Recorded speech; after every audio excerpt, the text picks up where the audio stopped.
What's up, DE students? Mr. Martinez again, and this is History Talks.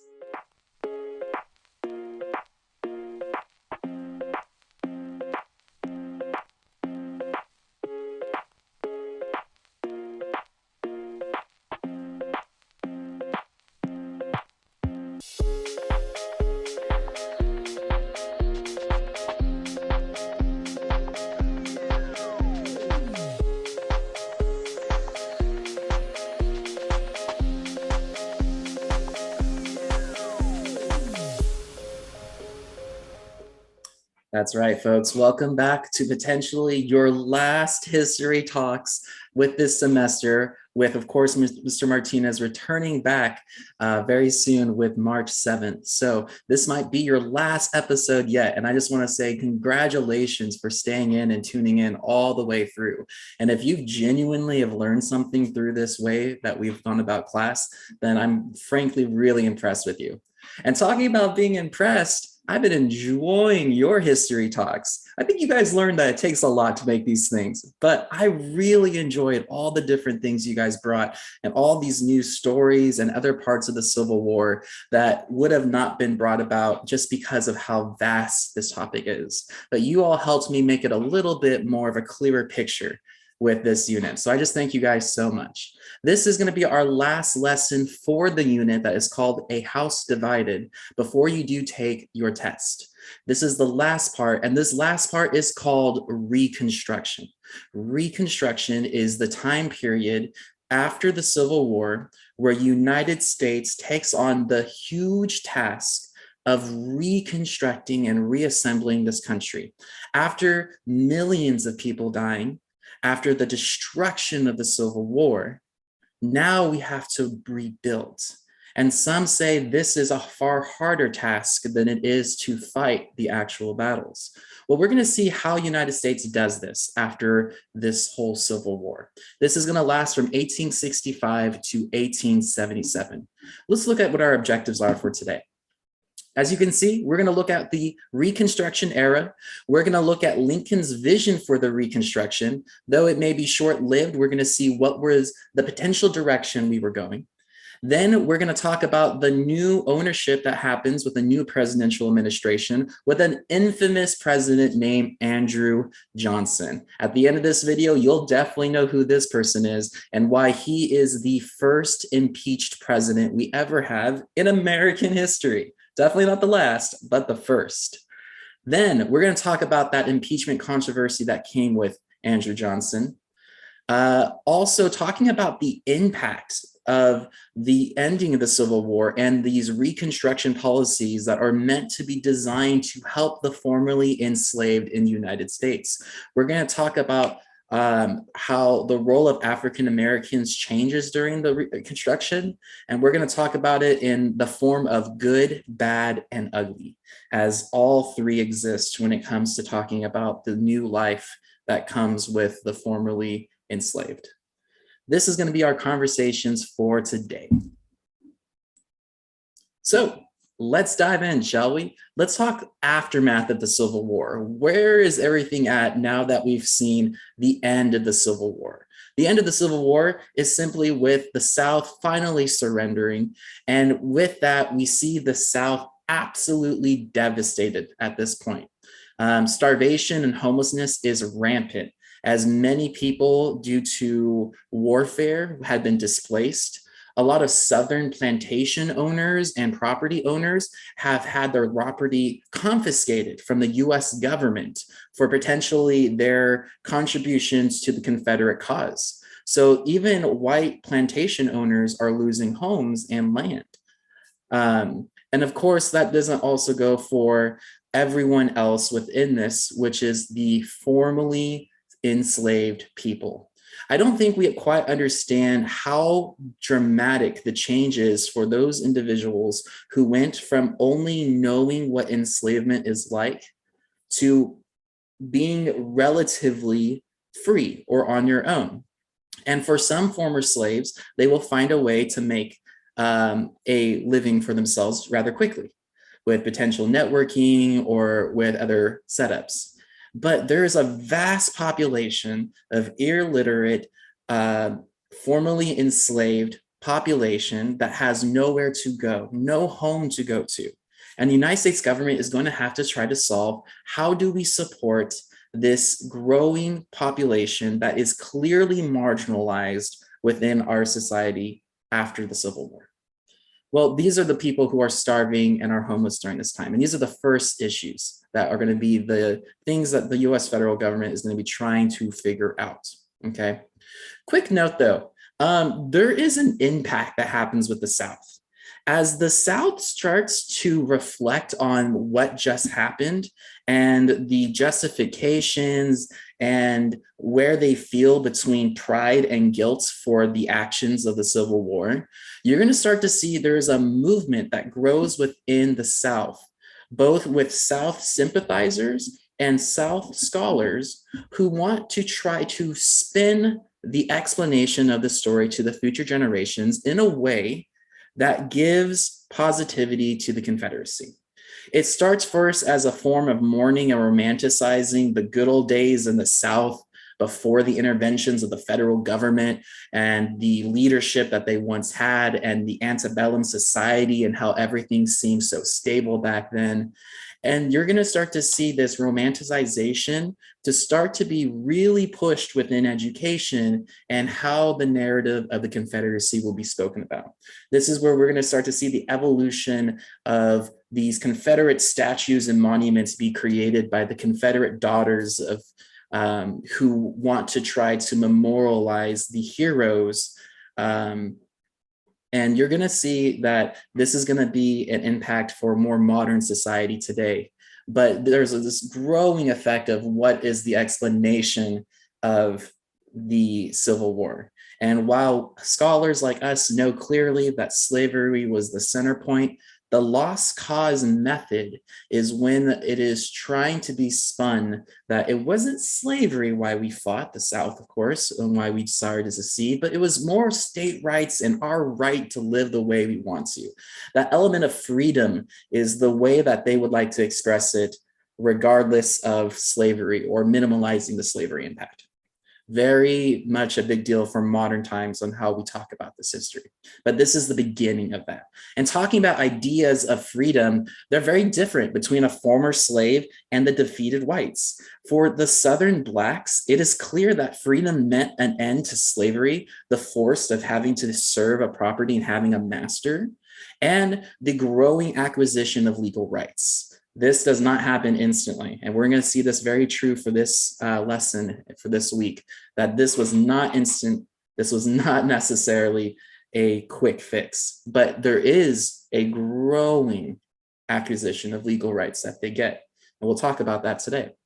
But the idea of freedom is vastly different for Southern whites. Freedom meant freedom from the North, from federal government still. Remember, that's the theme still. And they want to try to recreate the antebellum South. So the poor whites and the defeated whites of the South are going to try to liberate themselves from the new enslavement of federal government who is, in their ideas, encroaching on their lives. This is the different levels of freedom that are starting to be felt or wished upon within the South. But like I was mentioning, the South is in disarray, leadership destroyed, infrastructure destroyed. You have millions of people who are displaced, and everyone's looking at the federal government to solve the next step. And this is when the US federal government creates something called the Freedmen's Bureau. You might want to write this part down. Freedmen's Bureau is a federal government program that was supposed to aid those who were in this desperate need. And they were to distribute food and some shelter and housing for millions of these former slaves. They start to create schools that were designed specifically for former slaves that were then to help the slaves learn how to be American, to acquire American skills and etiquette and identity, and to have a better shot in American society. These schools are going to be very famous and infamous in many different ways as they were served in different ways. Booker T. Washington is definitely a huge person who's an advocate for this part. But these programs are supposed to aid the societies that are suffering at this time. And this is going to be for marginalized groups of the formerly enslaved. As you can see right here on the right-hand side, I love this image right here that really kind of shows Sherman and the idea that federal government is finally in between the conflict that was been race in American government between whites and the enslaved blacks. And you see the federal government taking the stance of finally protecting and pushing back some of the racial hate that comes from the South, as the formerly enslaved are trying to make their way in this new society that they've been allowed into somewhat. But there's issues. Isn't there always? There's issues, guys, and there's a lot of them. This is the hopes of what was to happen, and for some of it's effective, and in some cases it's not. There are promises that were kept, and there were promises that weren't, and we're going to talk about where did it all kind of fall apart. First issue, though, this whole Reconstruction politics, completely partisan. It is all partisan politics. You have one party who has a completely different vision for what this should look like versus the other. And for those who are in charge, which are the Republicans, they really are worried about readmitting the South because they're afraid of reuniting their rival political party, the Democrats, into having power within the US federal government. So there's a big political power push here. Radical Republicans are planned for the Reconstruction to punish the South and reform it in an image of the North. And even what that means is that in the Republican Party, there was some division about how things should be done. The moderate Republicans wanted to bring the South in under certain measures, but not too punishable. But radical Republicans wanted them to have very little power and to be severely punished. So you have this group of radical Republicans, you have moderate Republicans who are like, yeah, like we should just give them some power, some measures, blah, blah. And then you have the Democrats who are trying to enter her saying, oh, don't punish us. Don't do that at all to the South. Just let them in. Don't make this harder than what it needs to be. Conservatives insist that the South recognizes that the abolition of slavery, but had few else to say about the readmission. So the conservatives group only cared about the South saying that they would no longer admit slavery within society, but had no other ramifications for them. Once again, radical Republicans want far, far more. Lincoln, in all of this, was a conservative moderate, and he believed that there should be a lenient policy that would encourage the Southern Unionists and other former Whigs to join the Republican Party. So Lincoln will believe in parting the South, and he wants to do this in a soft, lenient way. Historians can look at this at many different reasons why Lincoln was wanting to have a swift securing of bringing in the South. But what was his main plan was Lincoln's 10% plan, which offered amnesty for those who would pledge loyalty to the government and set up their state. So his official move is saying that at least 10% of the Southern state agrees to pledge allegiance to the United States and implements a new government that does not reflect what used to be there, that's supposed to be considered progressive or one that is pro-American, then they would be welcomed back into America. That was his plan. That was the lenient policy that he proposed. But like I said, there's always issues. One of them being his sudden assassination.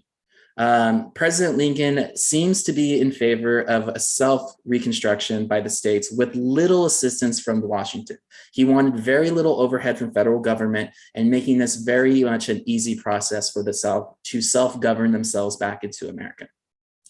People have questioned, saying that he was probably doing this to appeal to poor whites. He offered to pardon all Confederates, to appeal to former plantation owners and even Southern aristocrats to protect or to pledge to protect private property.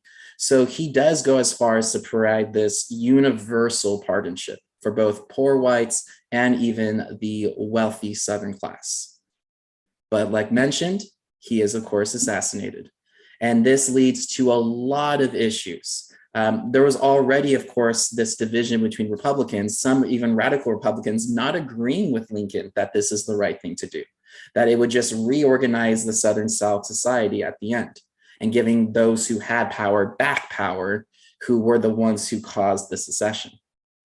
But all of these arguments are going to be single-sided as Lincoln does suddenly leave. And the assassination of April 14th, 1865 in Ford's Theater by John Wilkes Booth, a stage actor and South sympathizer, will completely change the trajectory of our country.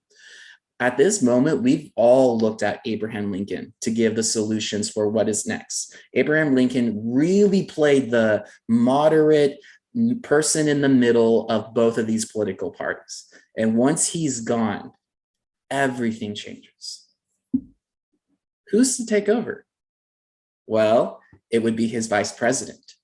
That doesn't sound like a big deal, right? Because typically presidents pick like a good person, like good partner to be their vice president, right? Well, Lincoln did it a little differently, and it bit him and his legacy later in the butt. Before we get there, though, checkpoint. Describe the different proposals for Reconstruction. Think about the different political parties that were just presented to you and tell me what is each of the pitches and proposals from Democrats, Republicans like Abraham Lincoln, and radical Republicans. Go ahead and do that for me before we continue. Well done. Let's go ahead and move on, shall we? So, change of ownership. We have a new president, and his name is Andrew Johnson. Andrew Johnson is an interesting character and one that I have a few videos that are going to capture it way better. But what you need to know is Andrew Jackson is on a different political spectrum. He's not even a Republican. He's a Democrat, a moderate Democrat. So he's supposed to be in the middle Democrat, but he served a Republican president. And the reason why Lincoln did this was hoping to bring in more people into his party or to join his cause, as it didn't look like a single party dominant thing.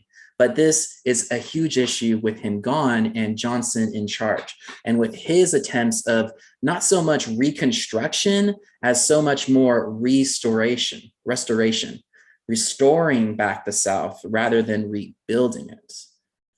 So Johnson does keep some of the things Lincoln had planned. Like the 10% plan, he does go through with that. That any Southerner with land and worth $20,000 of property or assets. So the amnesty and pardoning is only for the wealthy under Andrew Johnson. Poor whites will be left out of this amnesty. Lincoln, before his death, does secure the 13th Amendment. That was very important, and it was not easy as there was political debates even in trying to execute that.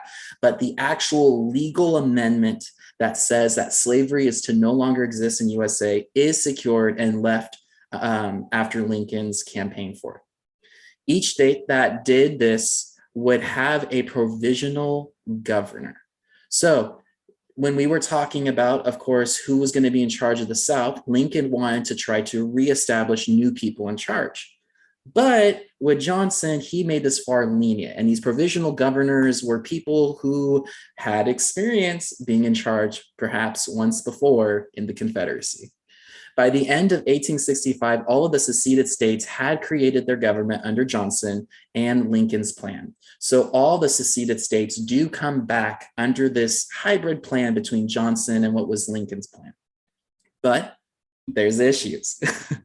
The issue, of course, is some radical reconstruction. So we start to see one end of positivity that starts to grow with the acquisition of legal rights and opportunities for these formerly enslaved, right? But now we're starting to see the backlash.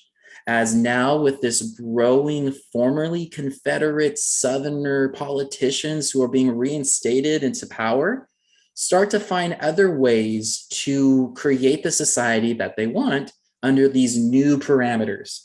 No, they can't enslave anymore, but they can definitely design a society that is for one party and not for another. And this is the birth of Black codes or Jim Crow laws. These are infamous American laws that were held in the South and parts of the North where strict laws were created designed to giving the whites substantially far more power over the formerly enslaved.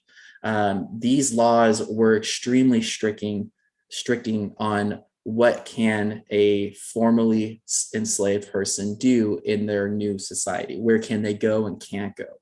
What programs are for them and not for them anymore. With this backlash comes a reactionary move from Congress at this time. Congress responds with extending the life of the Freedmen's Bureau. Seeing that there's this growing pushback, they reinstate further the Freedmen's Bureau and keeping it there, feeling like they have to hold on this federal government agency who is occupying a lot of this reconstructing of the South. So things like the 1866 Civil Rights Act is where we're going to start to see citizens, people be deemed citizens, and with citizenship coming guaranteed protection. Protection no longer being for one color of skin party, but rather a universal term for an American citizen. And this, of course, is what the 14th Amendment is. The 14th Amendment is universal citizenship protection, saying that if you are a citizen, you get X, Y, and Z of legal rights just as much as any other person within this society. Legally, that's what things are said. If that is practically being played out in society, we'll find out. But that is the legal jurisdiction at the time. Other congressional plans at this time were also in the Reconstruction requiring new state governments to give voting rights to Black males. So also trying to give voting power to these newly enslaved or formerly enslaved societies, strictly only Black males at this time, but trying to give them also a participating element within this democracy. And there's one more amendment that comes through. We had 13th, remember, no slavery. 14th, universal citizen protection. 15th Amendment solidifies that congressional plan where it says that Black males are given the right to vote. This is the official law that is passed, which gives voting power to the Black males within the South. Once again, though, theoretically, they have this power. Will they actually get the practicality of using it? We're going to see. But all of this progress and that was happening comes to a halt with the impact of Andrew Johnson. And we're going to look at his impeachment as well with it. Now, I have a couple of main points that comes with this, but frankly, with Andrew Johnson, you kind of need to hear a better picture of him. I actually would rather you guys watch these two videos. One's just 60 seconds of breaking down Andrew Johnson, and the other is more talking about his impact on Reconstruction and how he completely changed the trajectory. And once you watch those two videos, you're going to really see how it captures the conflict between Johnson and Congress, as Congress starts to not trust this new president and his intentions and start to see potentially him trying to restore the white supremacy of the South. Watch those videos to get a better picture. Thank you so much for doing that. As you can see, Andrew Johnson is the first president to be impeached, which is very historically impactful, as for a lot of society at this time, democracy being an experiment, to be able to overthrow the leadership by simply political movements of impeachment is a huge deal. And it to be actually done successfully is a huge moment for democracy.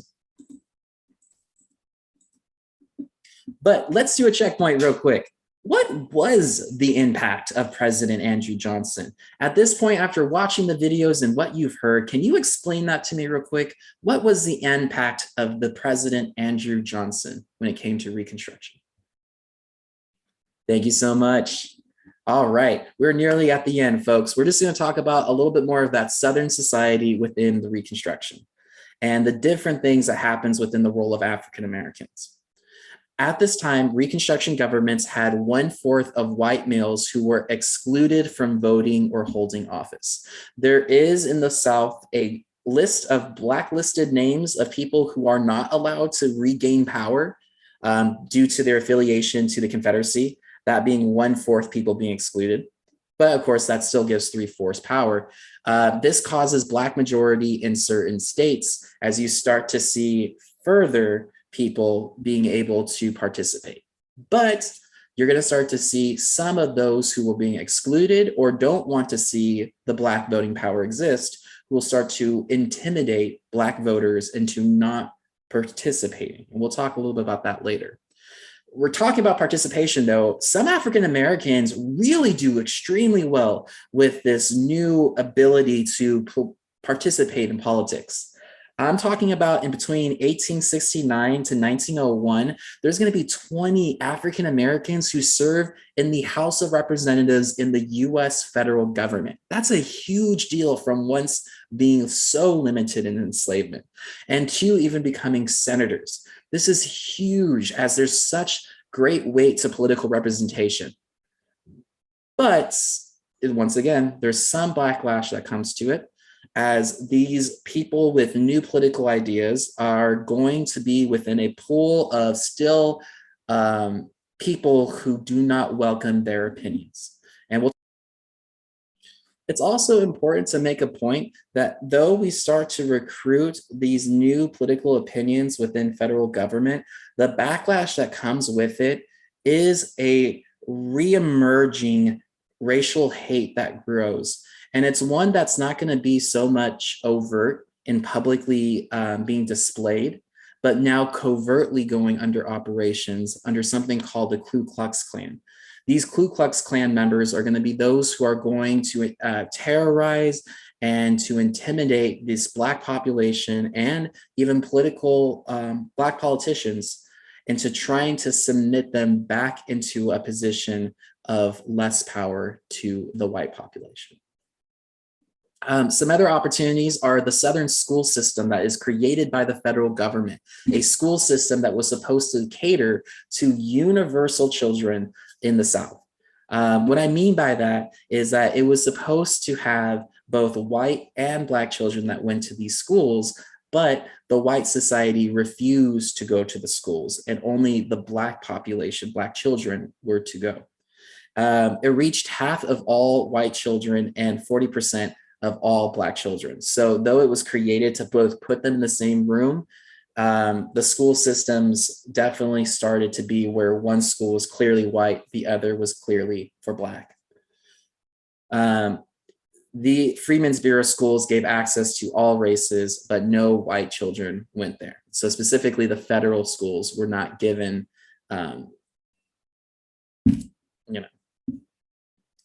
The Bureau had settled 10,000 Black families on their own land on the way of fulfilling the dreams of 40 acres and a mule. So let's talk about that real quick. There was lots of promises that the federal government was going to give. One of them was the redistribution of property. In the South aristocrats typically had all of the land. And there was going to be an idea of redistributing those land into different parcels that were to be given out to the formerly enslaved. So the enslaved of a property and the owner will soon be the property owner of their own land and get a mule with it. This was a promise that was given, and it was an initiative that was started, but it quickly comes to a halt. 10,000 Black families will be given and granted this land, but it quickly cuts off as there is so much backlash from those Southern aristocrats and Southern society with this huge support that was given to the marginalized group. And very quickly, there would be no more promises of 40-acre land and no promises of a mule after these 10,000 Black families who will be granted it. Of course, there's millions who could also benefit from this, but this was a program that was given up very quickly.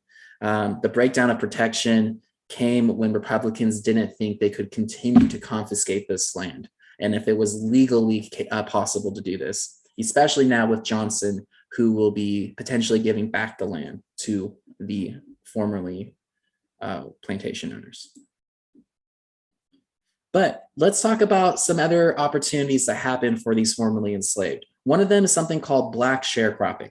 Black sharecropping was a common occupation for former slaves. Once again, you only, in these people's perspective, have been a slave and told what to do.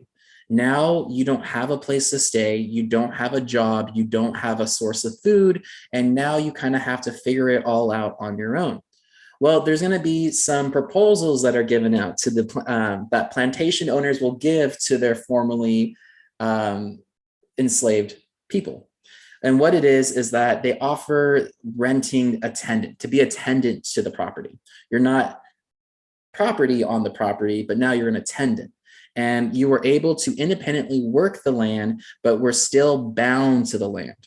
This is what echoes a little bit like European serfdom, where you have this growing poor population who continues to depend on the land and the property owner, and keeps them in the position where they don't have social mobility, as they're just there to tend to the land to make their ends meet. The Black labor worked fewer hours than had been the case during slavery, which is a positive, but we're going to start to see that this doesn't economically make sense for social mobility for those who agree to this tenant lifestyle, where they are to stay bound to the land, they get to work the land, and then the crops that are made are distributed between the actual owner and the tenant. This, along with burdensome credit systems, encouraged the planting of cash crops.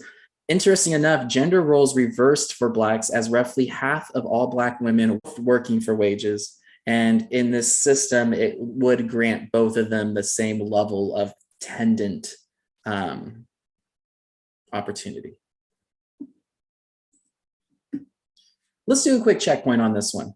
What were the positive and negatives of South Reconstruction? Talking about the legal laws that are put through and some of these new opportunities and the bad that comes with some of them. What are some of the positive and negatives within South Reconstruction?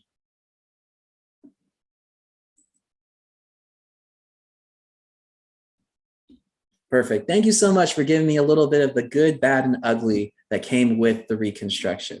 And for today, folks, that is it when it comes to our episode with the History Talks with Reconstruction. We're going to dive deeper into the results of the Reconstruction, and more rather, why does it end? Does it end because the job was done, or did it end for other reasons? We're going to talk about what happens with these programs and what were the official impacts of them. But for today, folks, that is it when it comes to me. Thank you so much for going through this last episode of History Talks with me. The last one, of course, before I come back. But I'll see you guys real soon, March 7th, once again. And I can't wait to be in that classroom with you guys. But until then, have a great time. And thank you so much for being here today.